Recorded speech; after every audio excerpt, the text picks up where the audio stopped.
নিজের বাড়ির ছাদকে সম্ভাবনার এক সবুজ বাগানের রূপ দিয়েছেন তরুণ উদ্যোক্তা মোহাম্মদ আরিফ। 4 বছরের পরিশ্রম, ধৈর্য ও উদ্ভাবনী চিন্তায় তিনি প্রমাণ করেছেন ইচ্ছাশক্তি থাকলে সীমিত জায়গাতেও সম্ভব সফল আঙুর চাষ। তার এই উদ্যোগ শুধু অর্থনৈতিক সম্ভাবনাই নয়, নতুন প্রজন্মের জন্যও তৈরি করেছে অনুপ্রেরণার এক দৃষ্টান্ত। এবার চলুন শুনে আসি তার সফলতার গল্প, সংগ্রাম এবং ভবিষ্যৎ পরিকল্পনা সরাসরি তারই মুখ থেকে।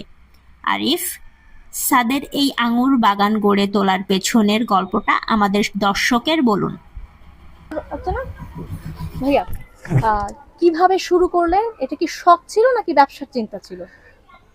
প্রথমে শখের বিষয় করা, কিন্তু পরবর্তীতে দেখি যে না, তা মানে পরবর্তীতে আমি ব্যবসার দিকেই আগাচ্ছি, যে সামনে এখন বাণিজ্যিক বাগান করব। যখন সফল হয়েছি এখন বাণিজ্যিক বাগান করার জন্য অনেক আগ্রহ আছে।